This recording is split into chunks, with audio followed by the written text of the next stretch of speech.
नमस्कार, click India देख रहे हैं आप और मैं हूं आपके साथ राजीव सिंह। इतिहास का अगर किसी को एक अक्षर का भी ज्ञान हो तो उसे अच्छी तरह से ये पता है कि औरंगजेब आखिरी दिनों में किस तरह से कुत्तों की मौत मरा था। तो क्या महकूम के पिटे अब उसी औरंगजेब की गोद में बढ़ गए हैं? क्योंकि जिस आक्रांता औरंगजेब ने भारत और भारतीयों को तहस नहस कर दिया, उसे अगर अबू आजमी जैसे नेता महिमा मंडित करने में लगे हैं तो इसे क्या कहा जाए? क्या ये महकूम 2025 की महासफलता से पैदा हुई खींच है और उस खींच के कारण ही ये क्रूर औरंगजेब की तारीफ कर हिंदुओं को उकसा रहे हैं? कई सवाल हैं जिसका जवाब जानना जरूरी है, क्योंकि महाकुंभ 2025 को लेकर अगर ये कहा जाए कि इसने भारत में सनातन को लेकर चेतना को फिर से जगाया है तो यह गलत नहीं होगा। लेकिन कुछ लोगों के लिए यह आस्था नहीं बल्कि राजनीति का अखाड़ा बन गया है। और हमने सोशल मीडिया से लेकर नेताओं, सनातन विरोधियों के बयानों में भी देखा कि जब प्रयागराज में महाकुंभ की तैयारियां जोरों पर थी तो एक गिरोह कैसे इसे बदनाम करने में जुटा था। सोशल मीडिया पर अखिलेश यादव और उनकी पूरी टीम पर आरोप लगता रहा कि महाकुंभ के खिलाफ वे लोग दुष्प्रचार कर रहे थे।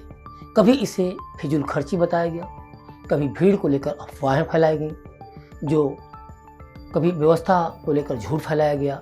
लेकिन 65 करोड़ लोग महाकुंभ में अपनी आस्था के साथ गंगा में डुबकी लगाए, रिकॉर्ड पर रिकॉर्ड बने और इसकी महासफलता से सनातन विरोधियों की मंडली खींच से जल भूनकर राख हो गई। खींच इतनी बढ़ गई है कि अखिलेश के खासम खास माने जाने वाले अबू आजमी ने खुलेआम औरंगजेब की तारीफों के पुल बांधकर हिंदुओं की भावनाओं को चोट पहुंचाने में जुट गए हैं। उस औरंगजेब की जिसने हजारों मंदिर तोड़वाए, लाखों हिंदुओं का कत्लेआम किया और महाराष्ट्र के वीर योद्धा छत्रपति संभाजी महाराज को बर्बरता से यत्नाएं देकर मार डाला। यह कोई संयोग नहीं कि महाकुंभ के ऐतिहासिक आयोजन के बाद ही औरंगजेब की तारीफ शुरू हो गई है। पहले अखिलेश यादव की पार्टी ने कुंभ को लेकर झूठ फैलाया और जब असफल हो गए तो उनके सहयोगी सीधे हिंदू वीरों का अपमान करने लगे। यही वो मानसिकता है जो तुष्टीकरण की राजनीति के लिए किसी भी हद तक जा सकती है। लेकिन अब जनता सब समझ चुकी है, संभाजी महाराज का अपमान भारत बर्दाश्त नहीं करने वाला। औरंगजेब को पूजने वाले, राष्ट्र की संस्कृति पर वार करने वाले अब बेनकाब हो चुके हैं। अबू आजमी 3 मार्च को कहते हैं कि हमें गलत इतिहास दिखाया जा रहा है। औरंगजेब ने कई मंदिर बनवाए हैं, मैं उसे क्रूर शासक नहीं मानता। छत्रपति संभाजी महाराज और औरंगजेब के बीच धार्मिक नहीं बल्कि सत्ता और संपत्ति के लिए लड़ाई थी। अगर कोई कहता है कि यह लड़ाई हिंदू और मुसलमान को लेकर थी तो मैं इस पर विश्वास नहीं करता। सब गलत हिस्ट्री दिखाई जा रही है। औरंगजेब रहमतुल्लाह अलैह ने बहुत सारी मंदिरें बनवाई हैं और आप बनारस में जाकर देखेंगे एक बच्ची, पंडित की बच्ची को जब उनका ही एक सिपाही सालार उसके साथ शादी करना चाहता था, उन्होंने उस सिपाही सालार को 2 हाथियों के बीच पैर बांध करके वो मार दिया और उन पंडितों ने उनके लिए एक मस्जिद बना के दिया वहाँ पर। क्या बात करते हैं, ये गलत हिस्ट्री दिखाई जा रही है। औरंगजेब को क्रूर शासक नहीं मानते हैं? नहीं, मैं नहीं मानता। औरंगजेब क्रूर शासक बिल्कुल नहीं, मैं बिल्कुल क्रूर शासन नहीं मानता।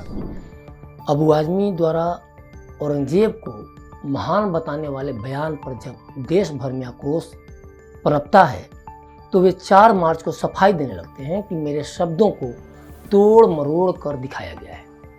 लेकिन फिर भी मेरी बात से कोई आहत हुआ है तो मैं अपने शब्द, अपना स्टेटमेंट वापस लेता हूँ। मैंने वही कहा जो इतिहासकारों और लेखकों ने लिखा है। मैंने छत्रपति शिवाजी महाराज, संभाजी महाराज या अन्य किसी भी महापुरुष के बारे में कोई अपमानजनक टिप्पणी नहीं की है। अबू आजमी कहते हैं कि उन्होंने असम के मुख्यमंत्री हिमंता बिस्वा शर्मा के बयान पर प्रतिक्रिया दी थी जिसमें राहुल गांधी की तुलना औरंगजेब से की गई थी।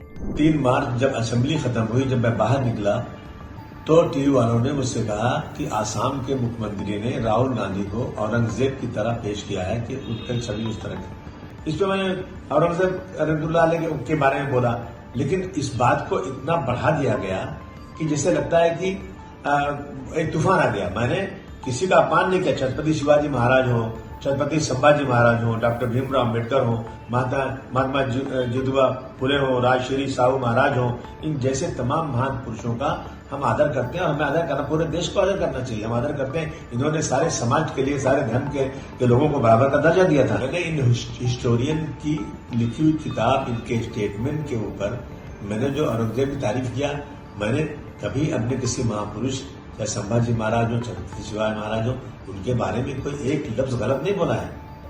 लेकिन अगर इन चीजों से किसी को वो लगता है कि इसको तोड़ मरोड़ के पेश करके किसी को लगता है कि मैंने गलत बोला है, तो भाई मैं अपने पूरे स्टेटमेंट को वापस लेता हूँ। सवाल यह उठता है कि राहुल गांधी की तुलना से उन्हें इतनी तकलीफ क्यों हुई कि वे औरंगजेब का महिमा मंडन करने लगे। क्या राहुल गांधी को बचाने के लिए वे संभाजी महाराज जैसे बलिदानियों का अपमान करने को तैयार हो गए? कई सवाल हैं जिसको लेकर जनता काफ़ी आक्रोशित है। असल में अबू आजमी और उनके जैसे लोग महाकुंभ के ऐतिहासिक आयोजन के बाद हिंदुओं को चोट पहुंचाने के लिए औरंगजेब को महान बताने की कोशिश कर रहे थे। लेकिन जब जनता ने उनके एजेंडे को नकार दिया और हर तरफ विरोध शुरू हो गया, तो उन्हें अपने बयान से पलटना पड़ा। यह कोई नई बात नहीं है।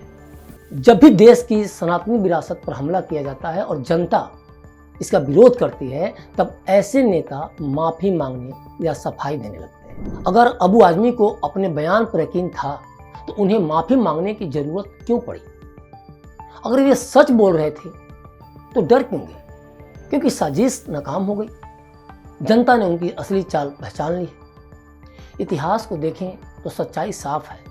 औरंगजेब ने 60,000 से ज्यादा मंदिर नष्ट किए, हिंदुओं पर जजिया कर लगाया, गुरु तेग बहादुर जी का सिर कलम करवाया और वीर संभाजी महाराज को अमानवीय यातनाएं देकर मार डाला।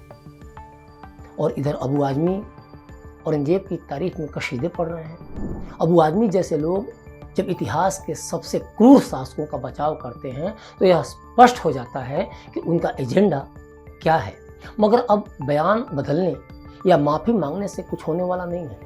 देश की जनता अब इस मानसिकता को समझ चुकी है और हिंदू अस्मिता पर बार बार होने वाले हमलों को सहन करने के मूड में नहीं है।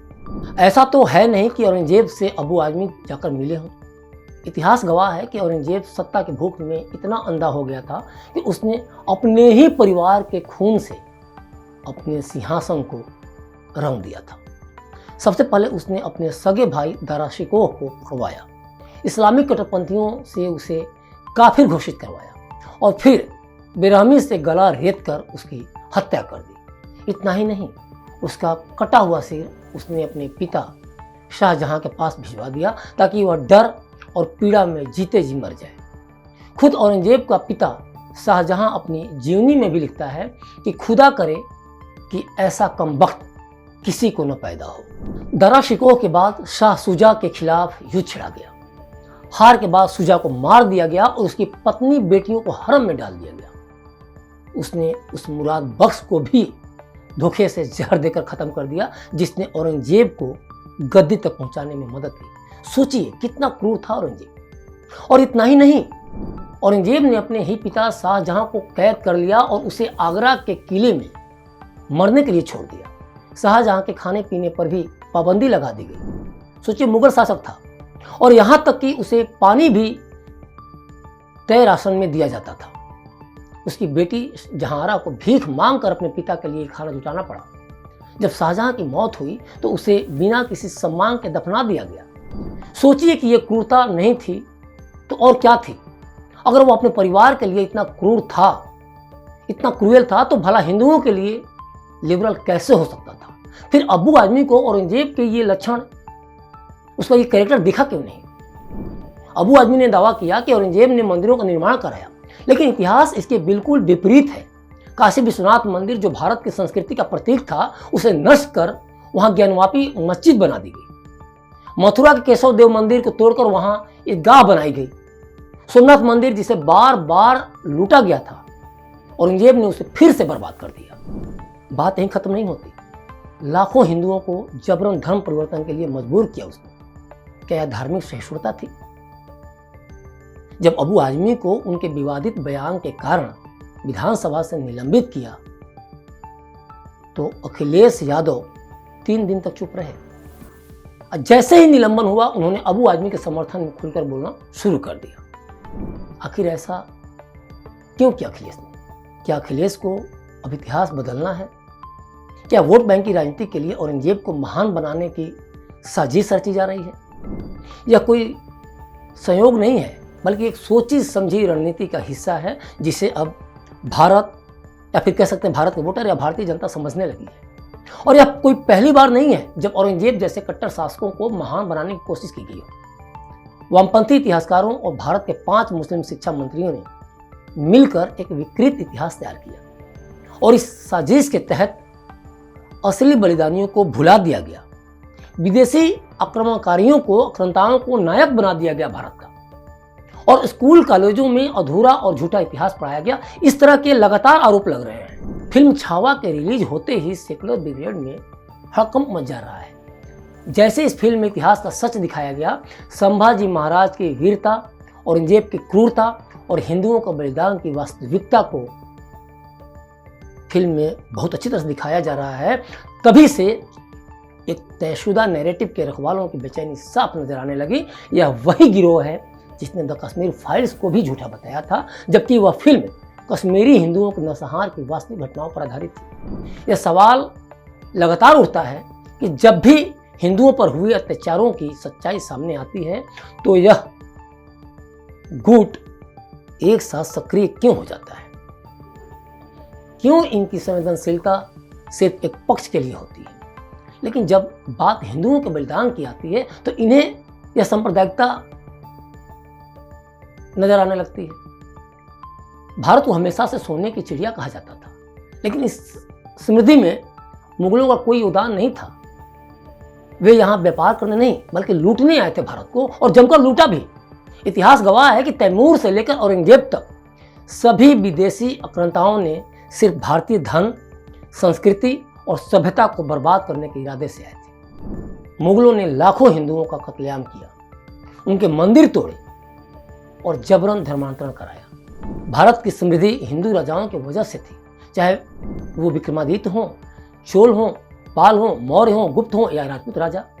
सेकुलर गिरोह जो यह दावा करता है कि मुगलों ने भारत को महान बनाया, वह यह बताए कि फिर भारत गरीब कैसे हो गया। सेकुलर ब्रिगेड को सबसे बड़ी परेशानी इस बात से होती है कि छावा या द कश्मीर फाइल्स जैसी फिल्में इतिहास के सही तथ्यों को उजागर कर रही हैं। यही कारण है कि जब द कश्मीर फाइल्स ने सच दिखाया तो इसे प्रोपेगेंडा कहकर बदनाम किया गया, और वही गिरोह छावा को लेकर भी सक्रिय हो गया है, एक्टिव हो गया, क्योंकि यह फिल्म औरंगजेब के अत्याचारों को सामने ला रही है, जनता को जागरूक कर रही है कि उनके साथ, उनके पूर्वजों के साथ हुआ क्या था।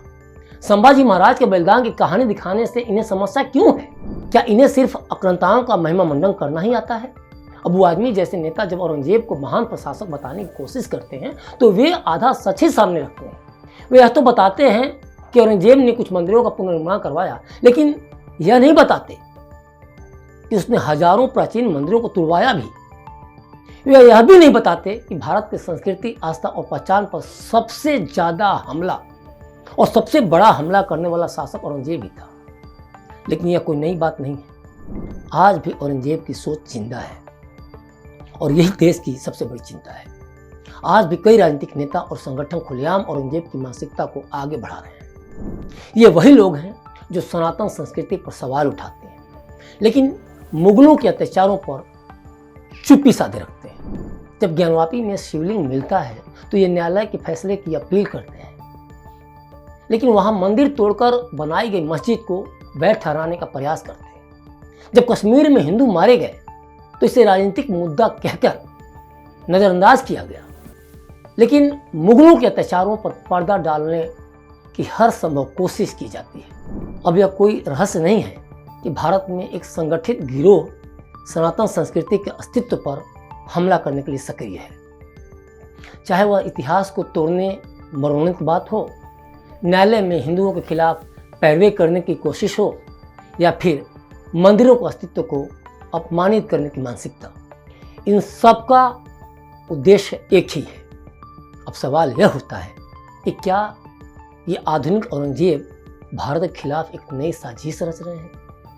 क्या इनके निशाने पर सिर्फ सनातन संस्कृति है? और क्या अब भी हम इन षड्यंत्रों को अनदेखा करते रहेंगे?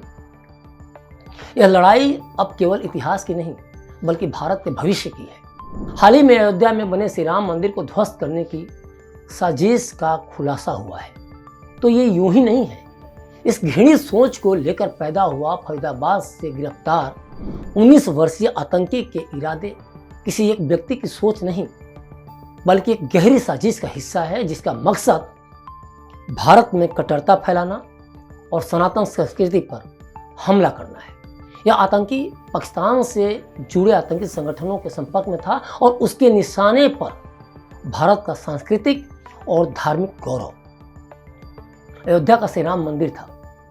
इस गिरफ्तारी ने एक बार फिर यह साबित कर दिया कि भारत के अंदर और बाहर ऐसे कई तत्व सक्रिय हैं जो देश को अस्थिर करने की फिराक में हैं। यह पहली बार नहीं है जब श्री राम मंदिर पर खतरा मंडरा रहा है। इतिहास गवाह है कि हिंदू आस्था के प्रतीकों को मिटाने के लिए साजिशें रची जाती रही हैं। मुलायम सिंह यादव ने अयोध्या में कारसेवकों पर गोली चलवाई थी, जिसमें कई निर्दोष श्रद्धालु मारे गए।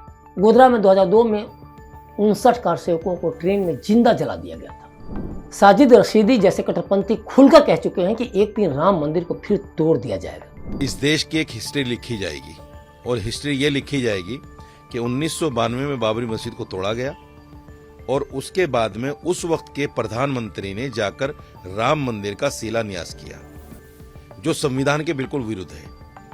एक ऐसी हिस्ट्री को हमने क्रिएट कर दिया। आज मुसलमान खामोश है। मेरी आने वाली नस्ल, मेरा बेटा, मेरा पोता, उसका पोता, 50 साल के बाद, 100 साल के बाद एक हिस्ट्री जब उनके सामने आएगी कि हमारी मस्जिद को तोड़कर मंदिर बना दिया गया, उस वक्त में हो सकता है कोई मुस्लिम शासक हो, कोई मुस्लिम जज हो या मुस्लिम शासन आ जाए, कुछ नहीं कहा जा सकता, क्या फेरबदल हो सकता है। तो क्या उस हिस्ट्री की बुनियाद पे इस मंदिर को तोड़कर मस्जिद नहीं बनाई जाएगी?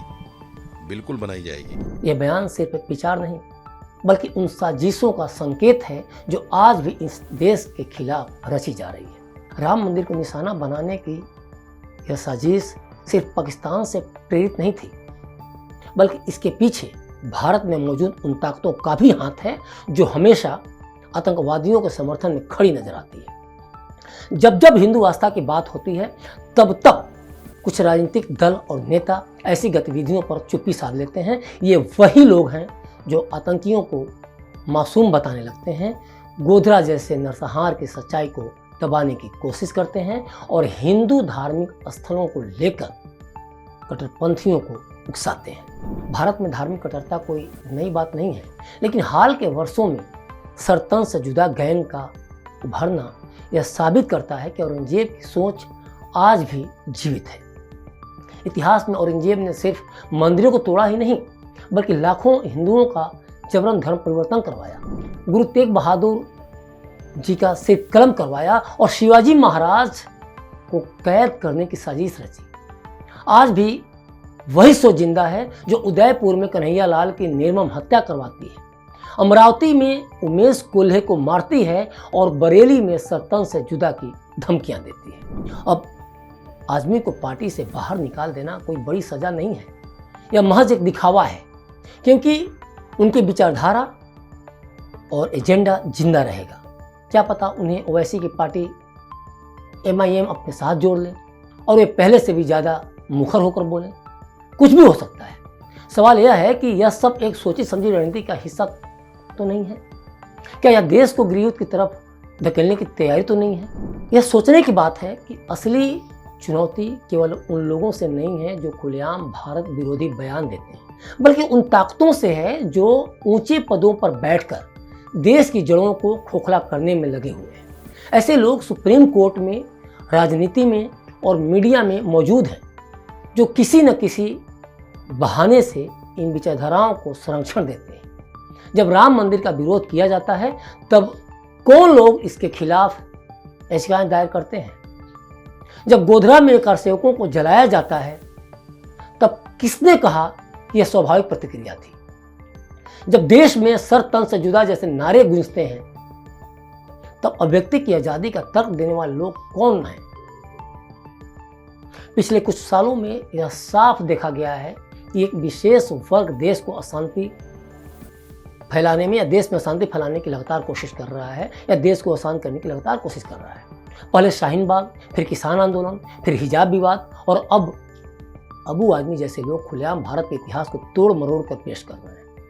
यह सब क्या महज संयोग है या फिर एक योजनाबद्ध षड्यंत्र? पाकिस्तान समर्थित आतंकी गतिविधियों से लेकर अयोध्या और काशी मथुरा के विवादों को जानबूझकर उभारने तक सब कुछ एक ही पैटर्न को दर्शाता है। यह किसी एक व्यक्ति या एक घटना तक सीमित नहीं है, बल्कि यह पूरी तरह से एक बड़ी साजिश का हिस्सा है जिसका मकसद भारत को अस्थिर करना है। बहरहाल आपकी इस पूरी खबर पर क्या प्रतिक्रिया है? आप अबू आदमी के बयान को किस तौर पर देखते हैं? उनके पलटने को किस तौर पर देखते हैं? आप अखिलेश का पक्ष लेने को लेकर किस तौर पर देखते हैं? या फिर विपक्ष में जो भी नेता इस तरह की बातें करते हैं या अबू आदमी पक्ष में खड़े हैं, उनके बयानों को आप भारत के अस्मिता के लिए, भारत की अखंडता के लिए कितना बड़ा खतरा मानते हैं? हमें कमेंट बॉक्स में कमेंट कर जरूर बताएं और बने रहें क्लिक इंडिया के साथ। शुक्रिया।